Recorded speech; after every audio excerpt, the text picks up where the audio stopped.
All right, well, welcome back, everybody, to the Strength and Weakness podcast. This is Guy and Davion, and in our last episode together, we were talking about the complexities that would be involved for somebody who, like us, are homosexually attracted to the same gender from one degree to another, and yet long for, desire, and want to be in a relationship with somebody of the opposite sex, which, of course, for us as Christians, looking at this from the Christian perspective, we do believe that homosexuality is not compatible with the Christian faith. So we're here to try to offer help, support, guidance to Christians who are trying to follow what they also believe is God's will for their life. And there's going to be a group of people who want to be in a relationship, but they recognize it's got to be with somebody of the opposite sex. How the heck do you do that? So that's what we were talking about in our last episode together. Exactly, how do you reveal this information to the person you're trying to have a relationship with? And I guess we're just going to kind of continue along that theme. Maybe even talk a little bit about what exactly is attraction. You know, the world tries to sell us one thing. We believe that there's a heck of a lot more to that than what Netflix and what Hollywood says it is. So I thought maybe we could get into that a little bit. I think that sounds great. Let's get into it. I'll never forget, when I brought this information into the light with my wife, Kathy, who we were married for 28 years, she was totally shocked, wasn't expecting to hear that. But obviously she ended up saying, yes, I love you. I want to be with you. And we ended up having a wonderful life together, almost 30 years, raising a family with 4 kids. But, there's just a couple of guidelines I try to offer people when they are going to bring this information to the light. And if I remember correctly, Davion, in the last episode, you talked to your wife about what you were experiencing even when you were dating, right? It was before we started dating, actually. Before you started dating. Yeah. Wow. Yeah. I was ready to go. I was like, you were ready to make go. this happen. Yeah. So, yeah, I waited. It was pretty crazy. I waited until, I was ready to escalate this thing into engagement. Like, we were looking at wedding rings, and I thought, I should probably tell her about this, but there's a couple of things that I did that really helped and that I would like to pass along to people is a few things. Number one, I really think, and I think this was a benefit for you too, Davion, and that was that even though we're homosexually attracted, it didn't control our lives. Like, right. It's not like we came from a place of weakness. We came actually from a place of strength. And I would think that would be your case too. Like when you broke this news to not yet your girlfriend, it wasn't like, oh, I've been doing all these, terrible things and my life is a mess. No, it was more like, hey, this is an area of struggle and brokenness in my life, but it doesn't control me. I'm in control of it and I'm doing great. I'm assuming that would be the case. That certainly was with me. What about you? Yeah, it was the same for me as well. I'd been battling with the attractions my whole life, but I think where the place that I was at when I told her was a much better place than I had been years prior. So it was definitely coming from a place of, I'm very much the one steering the ship and control here. And it's I not love that. something that has a grip on my life, if that makes sense. So I love that, because my advice to people then is, if you think, you want to escalate a relationship with somebody of the opposite sex, but this is a struggle for you, don't do it if you're really, doing terrible in terms of your spiritual well-being. And if this is something that's really controlling your life right now, then you've got to wait. You've got to get to a point in your life where you're in control. Your faith is leading and guiding you, and this is not something you're acting out in and participating in, and that you can at least be able to have a couple of years of sobriety behind you where, it's clear and obvious that you are really growing and maturing in your faith and who you are as a human being. If you're not, then I think you should hold off, because, that would not be fair to your spouse to be, if this is something that was controlling you. So that's number one. I think that really helped my cause. By the time I talked to my wife to be, I had been a Christian for, I don't know, probably 4 years. I had not participated in any kind of homosexual activity in over 4 years. I was living a faithful Christian life. I was growing in my faith. I was being transparent and open with my life. I mean, I had so many metrics behind me, so many boxes I had checked to show her, hey, here's how I'm living my life. This is not something you've got to worry about. So I think that's number one. The other thing that helped me, and I don't know if I can't remember if you said you did this or not, Davion, but I felt like I don't want to have this conversation alone with Mm-hmm. Kathy. I wanted to have somebody else there that she could talk to and get advice from and could kind of steer and guide our conversation. So I chose two very, dear friends of ours, trusted spiritual advisors who are still, very good friends of mine today. Their names are Mike and Barb. And they were there that day when we had this conversation to kind of help us. I found that really helpful. What did you do? Yeah, it's similar. We both had our mentors there, Uh, and our mentors are also our bosses, and so oh, it just kind of worked out. okay. Yeah, right. So, being on staff in the church that we're in, Yeah. the couple that left the church, um, they were both there, and so it was immensely helpful because I felt like I had a safety net, and in terms of my mentor being able to just help me communicate things and being able to kind of field any questions or whatever. But my then to be girlfriend also had a safety net in how she just was able to process the information if she had any questions, or just having somebody that she could, okay, let's just unpack everything that I just heard. So it was I could not imagine having that conversation without them there. I think I would feel weird. She would probably feel weird. Like, how do we now? Where do we go from here? Um, Yeah. so I mean, these aren't, hard, fast rules, but you're hearing from two people here who have been there and done that. So if this is something you're considering, we're offering these pieces of advice. Like if you want this to go well, number yeah, one, be doing well in your spiritual right. life and in overcoming. And this should be something that's really in your past in terms of action. That's number one. Number two, include somebody else, a trusted spiritual advisor, somebody that can be there to guide the conversation and help you. So that's helpful. So we both did that. I think the other thing too is we're kind of like giving our this individual the right of refusal. Like we're letting you know because we want to be fair to you. We don't want to spring this on you as we're walking, just after you walk down the aisle. Like we want you to have time to think and pray and decide whether you actually want to have a relationship with us with this complexity in our lives, because there are obviously some unique nuances that come into a relationship when one of the spouses is attracted to the same gender. Like that's somewhat significant. How unfair would it be to not reveal that information? So I think we're giving them the right of refusal. Fortunately for both of us, they neither Yeah, neither refused, right? right.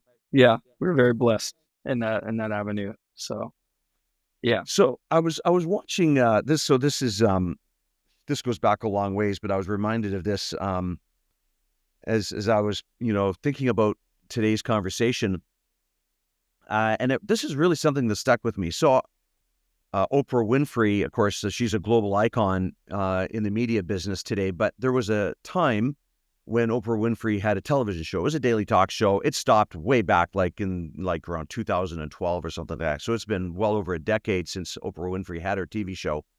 But I remember, like back in 2009, 2010, one of the topics that she had, and this reason why this stood out to me is because I would never watch the Oprah show. I wasn't interested. But I remember them advertising one time that on the next episode, stay tuned because Oprah's going to be talking about, and the title was, "What Does a Woman Really Want?" And I remember thinking at the time, by then I had been married for many years and obviously had kids. My kids were teenagers at the time, I think. And I was like, oh, I should watch this.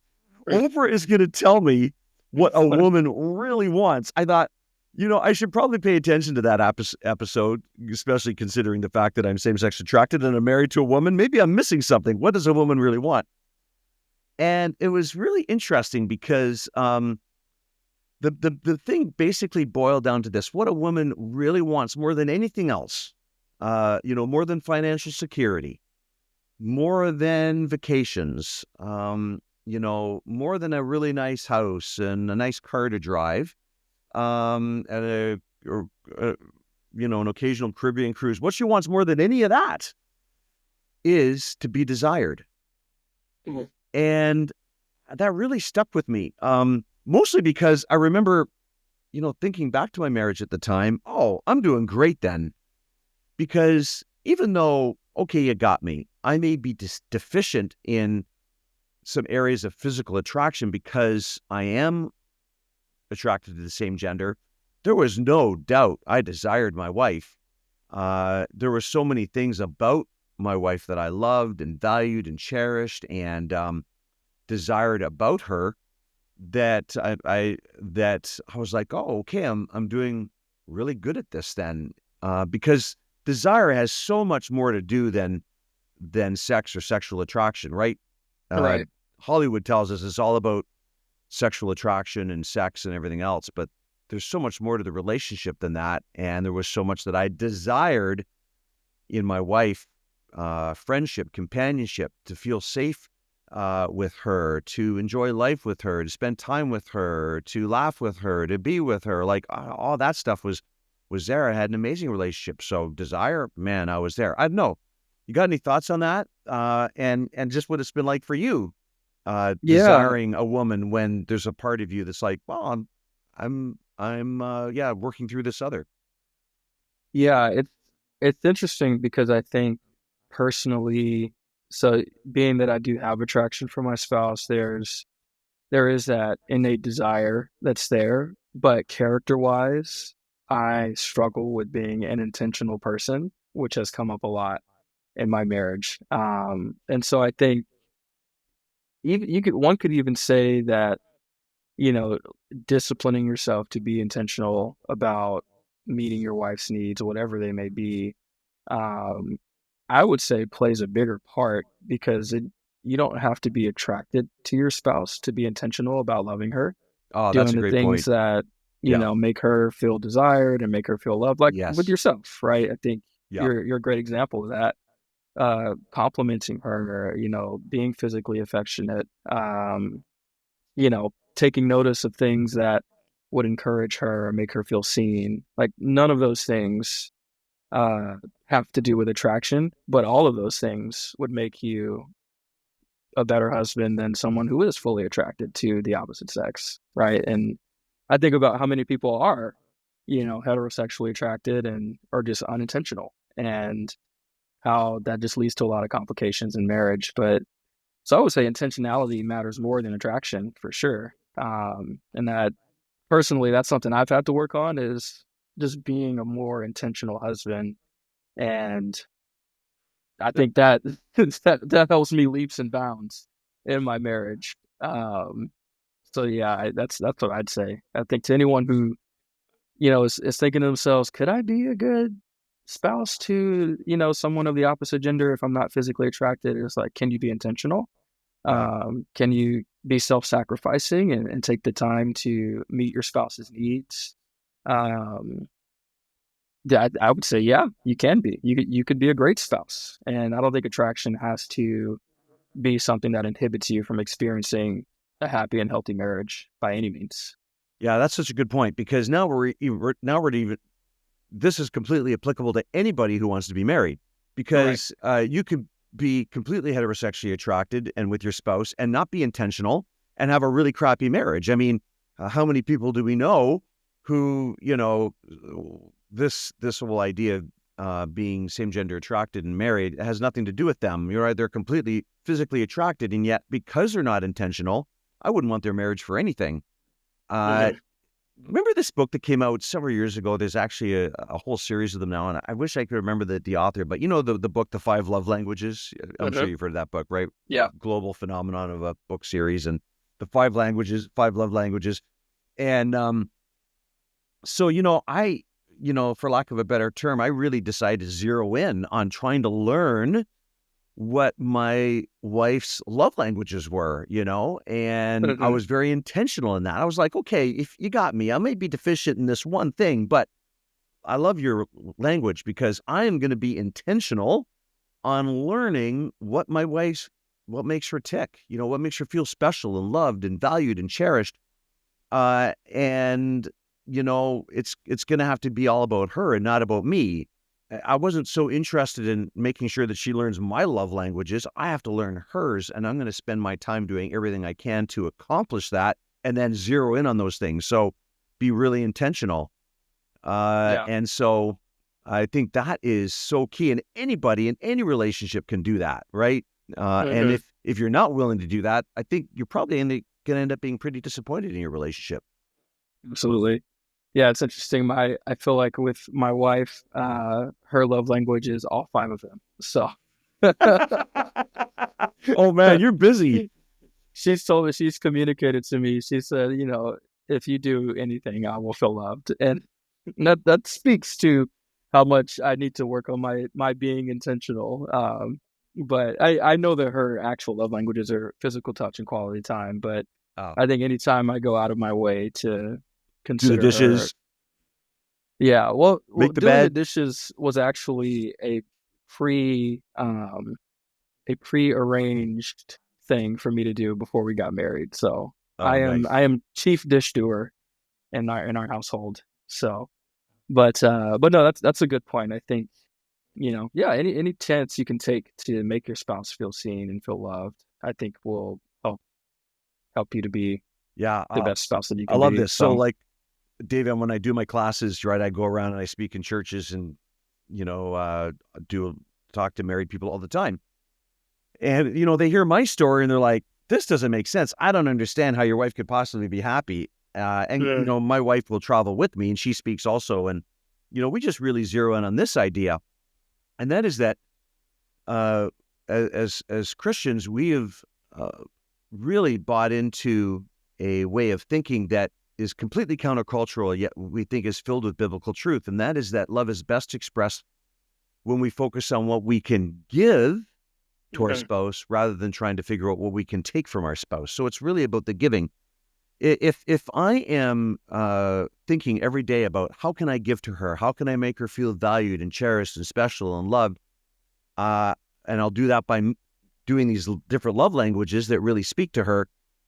If I'm doing that, man, I'm going to be a winner all day long. It doesn't matter about sexual attraction. It has to do with me doing everything I can to meet her needs and make her feel special and loved. Now, if she's doing that for me too, oh my gosh, well, that's just Right. we're both happy all the time, right? Mhm. But it is about intentionality, and it is about, yeah, not getting our needs met, but making sure we're doing everything we can to make sure that her needs, emotionally, physically, relationally, spiritually, we're doing everything we can to make sure that those needs are being met. And Yeah. and when you operate like that every single day, man, I don't care what challenges or difficulties you have that you're faced with in life, you're going to have a great marriage. Like that is the key right there. You will have an amazing marriage, guaranteed an amazing marriage if you live your life like that.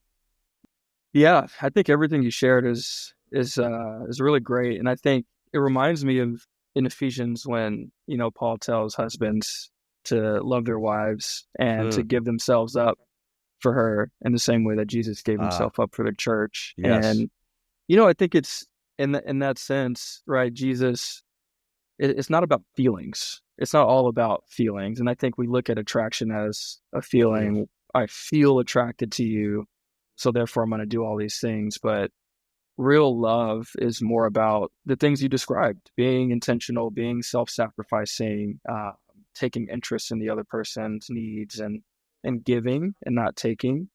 And I think about my relationship with God. If I just did things when I felt like doing it, I probably wouldn't have a really good relationship with God. yeah. Right? It'd be on and off again. It'd be a situationship or whatever you call it. And it's the same with my marriage. If I only did things for my wife when I felt like she was worth it, or if I felt like the attraction or whatever, then marriage would be pretty terrible. And then she would probably feel unseen and unloved. And so I think it's cool how those two things connect, right? Like that, I think Paul in his teaching to the church there was really intentional. And then Jesus was very intentional about how he loved us. He didn't do it just because of feelings, but because he's like, oh, this is in your best interest. I want what is best for you. And so even though this is hard for me, I'm going to give myself up for you. And so trying to replicate that in my marriage is hard work for sure, but I think it speaks volumes of how much greater my marriage can be versus just doing things because of a feeling. Yeah, I love that. Thanks for bringing that into the conversation, because it's almost like, God goes out of his way to address our love languages, Mm, and the things that we need more than anything else in life. And God is all about sacrifice. And so when you consider Ephesians 5 and what Paul says there, that it's physical marriage is a representation of Jesus in the church, well, that really brings it home, which really takes away anybody's excuse. If you're a follower of Christ and you're married, takes away anybody's excuse to have a lousy marriage, because mhm. we have at the forefront Jesus leading the way, showing us what relationship is all about, which is sacrifice and giving yourself tirelessly to the other, to make sure that they feel loved and secured and taken care of and forgiven and everything else. I mean, it just does that all the time. Right. That is what helps you have a successful marriage, right? And that's what allows me to have a successful marriage. And I'm on my, second wife, and it's a lot of work, but worthy work, worthwhile work. What allows you to truly be able to enjoy life to the full in regards to having a marriage. And if you're not willing to do that work, you're gonna miss out in a huge way. Yeah, that's a great point. Earthly marriage is a representation of Jesus in the church. I think that's such a great way of looking at it. So great point. I think it might be good for us to bring in a little bit about what do you do if by chance you're married, but you neglected for whatever reason to tell your spouse about this area of your life, and now you're stuck. Now what do I do? And I think it might also be good to talk a little bit about how do you reveal this information to your children, which, is a little bit of a thorny thing. No Mhm. kid wants to hear their parent talk about, their sex life, especially if, you're dealing with this. And yet here we are. It's reality. I have 4 kids. You've got, what are you, on number 3 now, 3. Davion? Yeah, Holy smokes, man. I know. So, and your children are really young. Of course, all my kids are in their 20s and early 30s now, but the time is eventually going to come when Davion's going to have this conversation with his kids. So let me tell you a little bit about dad. That, Mhm. I think it could be a little awkward for you or for them. So I think it might be good for us to talk a little bit about how to reveal that information even to your children, or even other family members. What about parents? Mhm. What about aunts and uncles and cousins when they get this information? How should you do this? I think that would be a good thing for us to get into. That sounds great. I'm looking forward to having that conversation. All right, awesome, man. Thanks, everybody. Thanks for joining us for this week's podcast, and we'll see you next time on the Strength and Weakness podcast.